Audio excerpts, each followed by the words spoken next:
Let's start with a example number 3.4 3.1। इसमें आपको find करना है drift speed of conduction electron. Cross sectional दिया हुआ है आपको, फिर दिया हुआ है करंट और डेंसिटी दी गई है कॉपर की और उसका एटॉमिक मास दिया हुआ है। अब आपको फाइंड करना है ड्रिफ्ट स्पीड। ओके, करंट दिया हुआ है, क्रॉस सेक्शनल एरिया है, डेंसिटी है, एटॉमिक मास है। तो हम I = नावड़े I = NE/AVD वाला इक्वेशन यूज़ करेंगे और उसका ड्रिफ्ट स्पीड फाइंड करेंगे। फिर इसको टेम्परेचर का जो थर्मल स्पीड है उसके साथ कंपेयर करना है। So let's start. Welcome to academy of physics students. Today we will see example based on drift velocity, temperature dependency of resistor or resistivity. Okay, so first we will see example 3.1.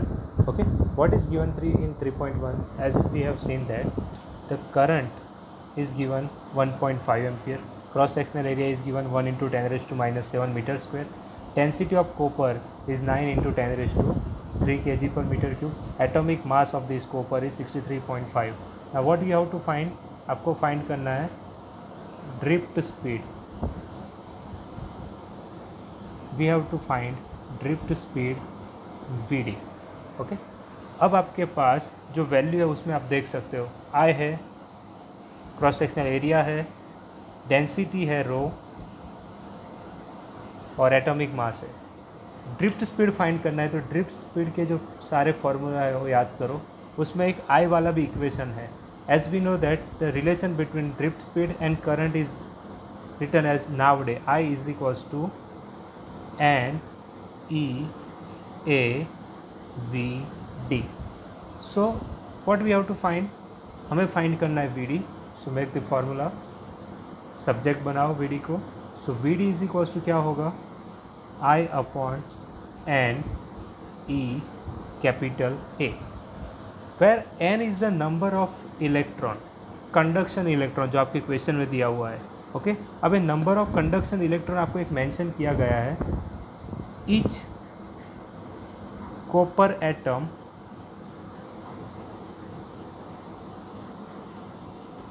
Contain 1 conduction electron, 1 conduction electron. तो students what we have to find, हमें n number of conduction electrons find करना है। तो उसके लिए हमें क्या करना पड़ेगा, जो एटम्स है कॉपर का उसमें कितने टोटल, ये जो 63.5 ग्राम जो मास दिया हुआ है उसमें टोटल कितने नंबर ऑफ एटम्स है वो फर्स्ट हमें फाइंड करना होगा। So we are applying the formula of chemistry in 63.5 atomic mass ये आपको दिया हुआ है। उसमें कितने नंबर ऑफ फ्री इलेक्ट्रॉन्स होंगे, एवोगैड्रो यानी 6.02 × 10⁻23। अब आपको मास दिया हुआ है पर क्यूबिक। ओके, ये डेंसिटी मतलब क्या होगा, दिस इज़ द मास पर क्यूबिक वोल्ट यानी V³ यानी मीटर क्यूब। पर क्यूबिक मीटर में इतना मास दिया हुआ है तो आपको यहाँ पे लेना है 9 × 10⁻³ kg पर क्यूबिक मीटर। तो पर क्यूबिक मीटर में मास कितना है, 9 × 10⁻³ kg। अब यहाँ पे आपको 63.5 एटॉमिक मास यूनिट जो है उसमें 6.02 × 10⁻23 है। तो यहाँ पे भी हम पर क्यूबिक ले रहे हैं तो 9 × 10⁻³ kg पर मीटर क्यूब में कितने होंगे। तो यहाँ पे ये जो वैल्यू है वो आपको फर्स्ट फाइंड करना है। तो लेट्स सी,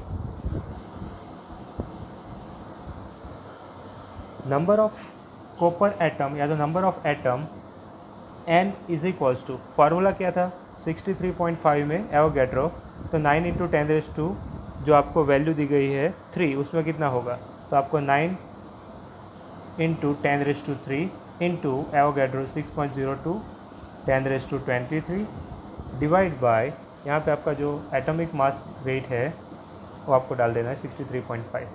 तो यहाँ से आपको जो वैल्यू मिलेगी वो पहले फाइंड करो, n की जो वैल्यू है वो फाइंड करना है आपको। सो स्टूडेंट्स इसका जो वैल्यू आएगा वो 8.5 इंटू 10⁻28 पर मीटर क्यूब में, क्योंकि हमने ये वैल्यू जो है पर मीटर क्यूब में लिया हुआ है। तो पर मीटर क्यूब में कितने एटम्स होंगे कॉपर के? 8.5 इंटू 10⁻28। अब number of atoms is equal to number of free conduction electron, तो ये हो जाएंगे कंडक्शन इलेक्ट्रॉन की density, conduction electron. Okay, number of atoms is equal to number of conduction electron. अब आपको क्या करना है, जो हमारा इक्वेशन था ड्रिफ्ट स्पीड का, V D is equals to I by N E A. Okay, अब आई की वैल्यू आप देख सकते हो, आई की वैल्यू है 1.5, तो यहाँ पे आपको रखना है 1.5 divide by, now number of conduction electron कितने हैं? 8.5 into 10⁻28। now what is the value of E? is the value of charge 1.6 10⁻⁻19 into what is the value of A? A is given 1 into 10⁻⁻7। तो आप यहाँ पे देख सकते हो V D is equals to I by N E A, जो मैंने आगे फार्मूला लिखा था। आई की वैल्यू मैंने रिप्लेस की 1.5, एन जो मैंने ए वाला जो फाइंड किया है उसकी वैल्यू रिप्लेस की 8.5 10⁻28। ई स्टैंड्स फॉर 1.6, अब ई जो है उसकी वैल्यू आपको पता है 1.6 10⁻⁻19 कूलम, ए रिप्लेस किया, और ए जो कॉपर का जो क्रॉस सेक्शनल एरिया है उसकी वैल्यू 1 इंटू 10⁻⁻7 मीटर स्क्वायर। अब इसको सॉल्व करना है, जो आपका आंसर होगा।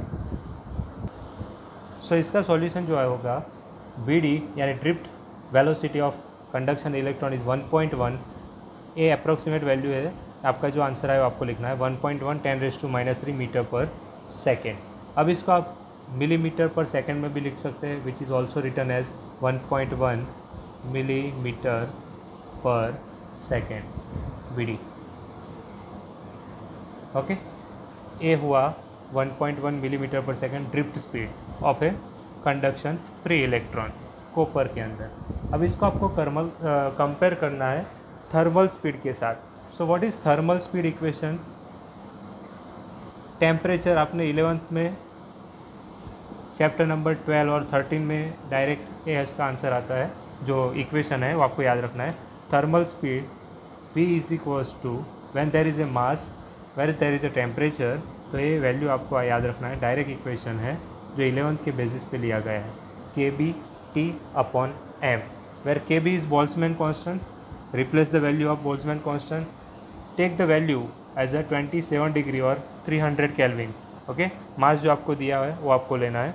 Okay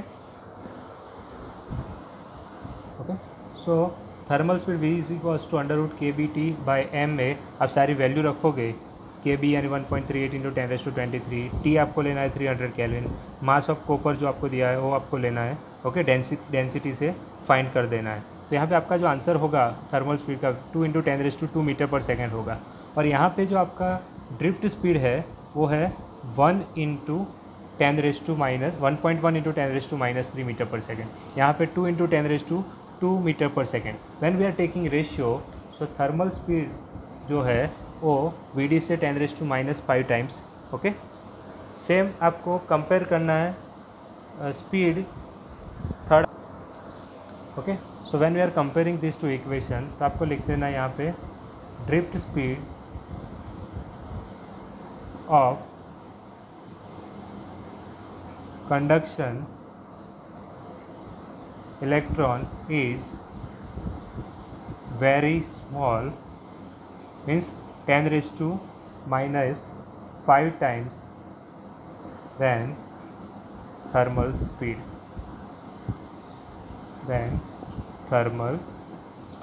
When we take the ratio of these two, we get 10⁻⁻5 times than thermal speed.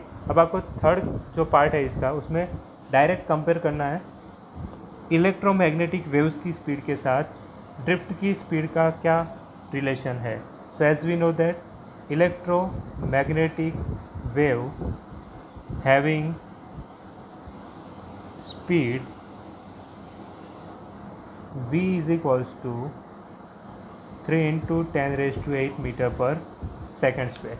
सो जब हम इसके साथ इसका रेशियो लेंगे तो जो ड्रिफ्ट स्पीड है वो 10⁻⁻11 times then typical electromagnetic wave speed. Okay, तो याद रखना है थर्मल स्पीड से कितने टाइम्स होंगी ड्रिफ्ट जो है, ड्रिफ्ट वेलोसिटी या ड्रिफ्ट स्पीड वो वेरी स्मॉल है, वो 10⁻⁻5 टाइम्स होगी थर्मल स्पीड से, और इलेक्ट्रोमैग्नेटिक वेव से कितने टाइम्स होंगी 10⁻11 times. Okay, now we will see next example 3.3 में आपको एक इलेक्ट्रिकल टोस्टर दिया हुआ है जो नाइक्रोम से बना हुआ है। When A negligible small current passing through its resistance at A room temperature, ये आपका रेफरेंस टेम्परेचर है T0 27, तब उसका जो रेजिस्टेंस है 75.3 ओम। टोस्टर कनेक्टेड होगा 230 वोल्ट सप्लाई के साथ, तो उसमें स्टेडी करंट फ्लो हो रहा है 2.68 का। So what is the steady temperature of nichrome element? The temperature coefficient of nichrome average over the temperature range is given, alpha is given. So we have to find the RT, यानी temperature जो T है उसकी value find करनी है। सो पहले आपको find करना होगा T टेम्परेचर पे रेजिस्टेंस। सो इन 3.3 में आपको डिटेल्स दी गई है। रेफरेंस टेम्परेचर मैंने यहाँ पे T1 लिया हुआ है, T0 के प्लेस पे, तो 27 डिग्री सेल्सियस है। R1 जब रेफरेंस टेम्परेचर है तब small amount of current flow हो रहा है, स्मॉल अमाउंट ऑफ करंट से रेजिस्टेंस में कुछ वेरिएशन नहीं आएगा, विच वेरी स्मॉल, ये जो फिक्स वैल्यू आपको लेना है 75.3 ओम। स्टेडी करंट है 2.68 एम्पियर। जब सप्लाई वोल्टेज 230 वोल्ट का हम सप्लाई करेंगे, alpha is given, supply temperature आपको सो अब इसमें क्या है, इलेक्ट्रिक टोस्टर को जैसे ही आप 230 वोल्ट का सप्लाई दोगे, ओके, तो जो करंट है वो पहले शार्पली इंक्रीज़ होगा। तो जैसे ही करंट इंक्रीज़ होगा तो उसकी जो फिलामेंट है उसका जो रेजिस्टेंस है उसका टेम्परेचर और रेजिस्टेंस दोनों इंक्रीज़ होंगे। तो पहले आपको रेजिस्टेंस फाइंड करना है, फिर आपको क्या दिया हुआ है, स्टेडी करंट। जैसे ही आप 230 वोल्ट का सप्लाई इलेक्ट्रिकल टोस्टर को दोगे तो उस जो फिलामेंट होगी उसका टेम्परेचर राइज होगा कॉइल का। ओके, जो टेम्परेचर राइज होगा देन आफ्टर सम टाइम्स जो करंट है वो डिक्रीज होकर स्टेडी पॉइंट पे आ जाएगा 2.68 एम्पियर पे। तो पहले आपको फाइंड करना है कि आपको लिखना है when electric toaster is connected with 230 volt supply, initially its temperature and current increases. After some time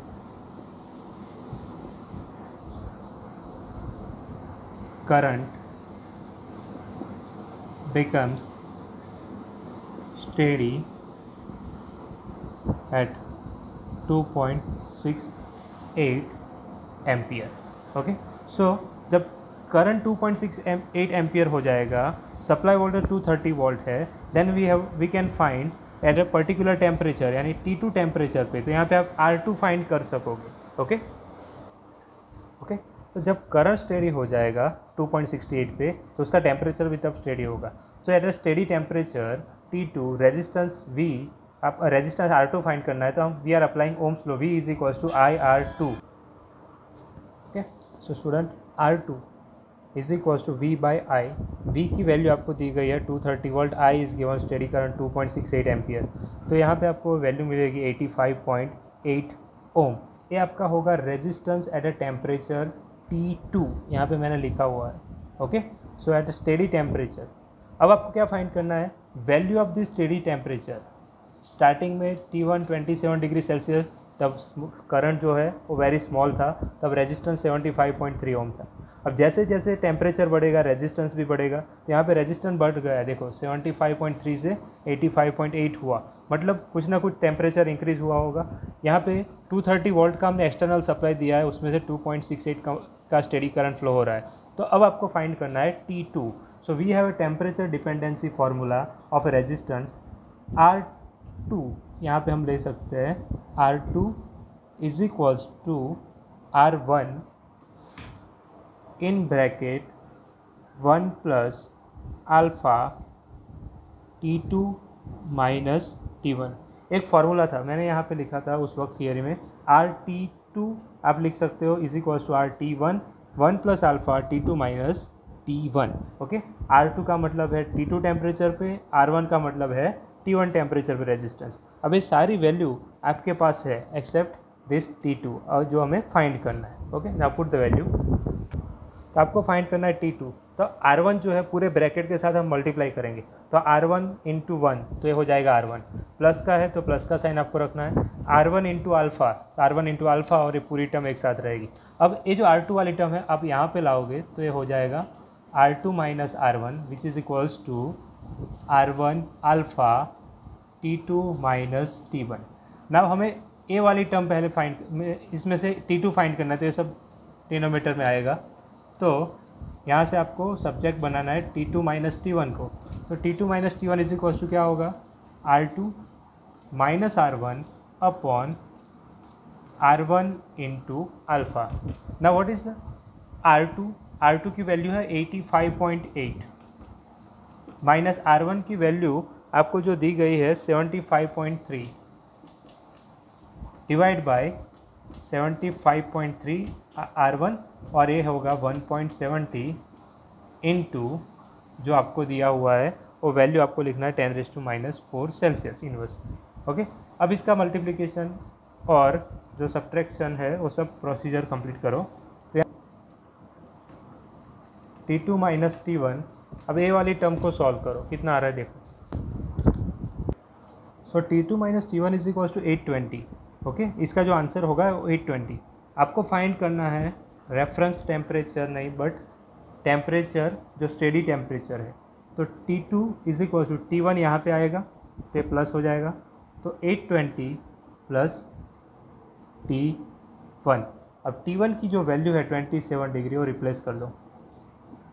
okay, degree centigrade, तो ये हो जाएगा 20 plus 20 40 47 847 degree Celsius. This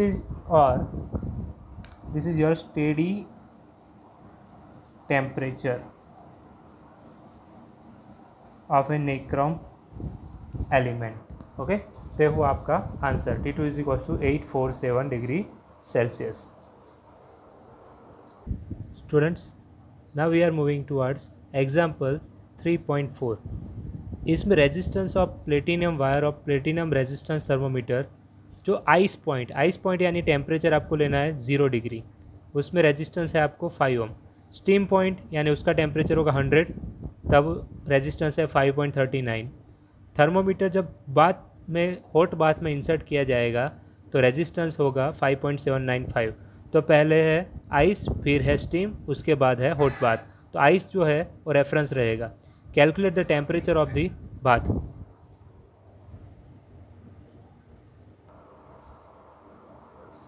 students, आपको यहाँ पे दिया हुआ है आइस पॉइंट का टेम्परेचर होगा, यहाँ पे आप T भी ले सकते हो, T0। ओके, तो है 0 डिग्री सेल्सियस, तब उसका रेजिस्टेंस 0 डिग्री सेल्सियस पे आपको 5 ओम दिया हुआ है। स्टीम पॉइंट पे है जब प्लेटिनियम का वायर, तब 100 डिग्री सेल्सियस होगा टेम्परेचर, तब R100 पे है 5.39 ओम का रेजिस्टेंस। हॉट बाथ में जब इसको हॉट बाथ में इंसर्ट करेंगे तब टेम्परेचर कितना है वो हमें फाइंड करना है, तो हमने ले लिया T, तो ये RT पे 5.795 का ओम जितना रेजिस्टेंस है। अब आपको एक इक्वेशन पता है, temperature dependence of resistance, temperature dependence of resistance. Okay, अब टेम्परेचर डिपेंडेंट ऑफ रेजिस्टेंस का इक्वेशन कुछ इस तरह से था। R आपके बुक के हिसाब से जाए तो RT is equals to RT0 1 plus alpha T minus T0। Okay, इसको इक्वेशन नंबर 1 देगा। यानी एक टेम्परेचर होगा जिस पे रेजिस्टेंस की वैल्यू आपको दी गई होगी, ये रेफरेंस टेम्परेचर होगा। तो पहले हम बात करेंगे, फर्स्ट स्टेज है आपका आइस से जाएगा वो स्टीम में। ओके, तो आइस पॉइंट के लिए θ0 क्या होगा, 0 डिग्री। तो पहले हम इक्वेशन लिखेंगे आइस के लिए। तो यहाँ से ये हो जाएगा R theta is equals to R0 1 plus alpha. अब यहाँ पे t है और T0 आप यहाँ पे ले सकते हो T0 is equals to 0। Theta 0 लोगे तो भी चलेगा, चलो थीटा 0 ले लो। ओके, तो इजीली समझ में आएगा, सब जगह पे थीटा 0, ये थीटा।